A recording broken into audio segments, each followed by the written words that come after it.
Keberadaan juru parkir liar menjadi salah satu persoalan sosial yang mulai meresahkan masyarakat, terutama di Jatinangor, khususnya pengguna kendaraan bermotor yang harus berinteraksi dengan mereka setiap hari.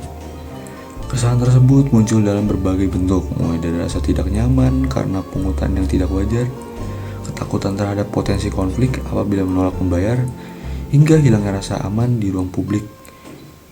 Bagi sebagian mahasiswa, keberadaan mereka menambah beban psikologis dalam rutinitas sehari-hari.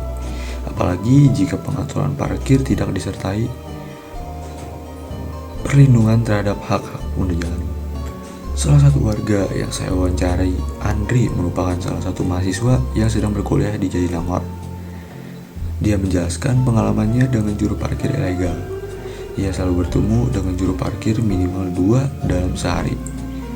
Dan juga menurutnya salah satu faktor yang membuat juru parkir liar bermunculan banyak di Jatinangor karena Jatinangor sendiri ini merupakan kawasan pendidikan. Jadi banyak orang yang berdatangan setiap tahunnya. Setiap hari pasti ada memang 2, karena di sini tuh tempatnya mahasiswa, jadi banyak tempat umum ya, banyak toko-toko, banyak minimarket, banyak lah sini tempat yang ada juru parkirnya gitu. Karena di sini 70% adalah bangunan-bangunan yang dibilang untuk usaha kan, dan memiliki kebutuhan pokok mahasiswa, jadi ya disitulah tempatnya si juru parkir biar beraksi kan. Nah sisanya itu paling kosan, terus rumahnya warga lokal gitu, jadi ya nggak mungkin juga juru parkir situ kan. Jadi sangat sering lah setiap hari, dan paling tuh kalau dihitung ya mungkin sekitar 10 meter tuh ada tuh tempat parkir sampai sering banyak. Dari pengalaman dia, juru parkir liar yang ia temui kebanyakan memaksa untuk dibayar, mengintimidasi, atau bahkan dibuang uangnya karena terlalu sedikit pembayarannya. Karena hal tersebut, ia pun sangat malas ketika bertemu dengan juru parkir. Faktor lain dari merajalelanya juru parkir liar ialah banyak yang memberi bayaran. Karena malas menghadiri juru parkir liar tersebut, dia juga berspekulasi bahwa pemerintah daerah terlibat dalam permasalahan ini karena permasalahan ini sendiri tidak kunjung selesai dari dahulu. Paling mengganggu tuh kalau misalnya ketemu tukang parkiran ini yang maksa kan.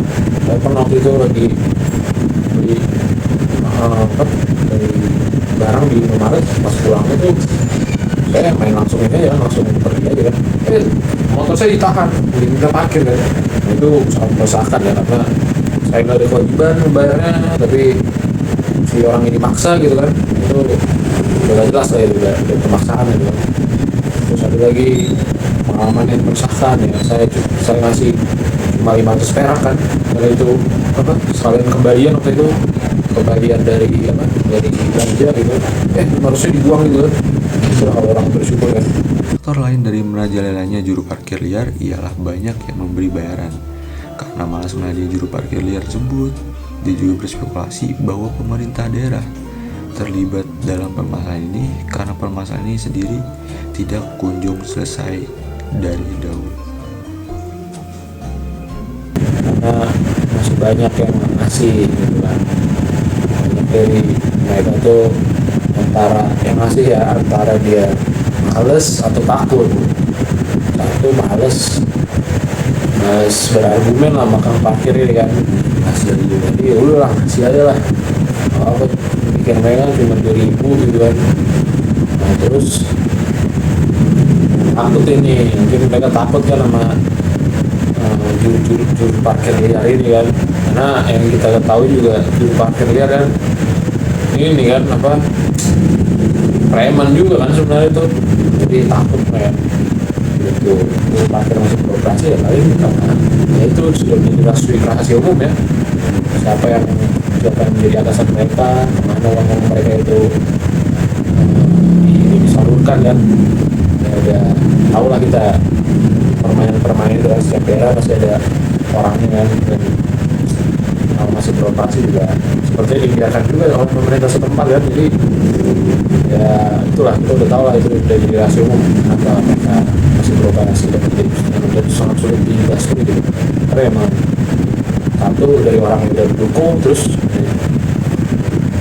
secara rahasia umum ya dari pemerintah daerah juga ini ya nggak peduli juga kan, malah mungkin mereka yang guru yang bekerja sama sekongkol itu sama penguasa daerah.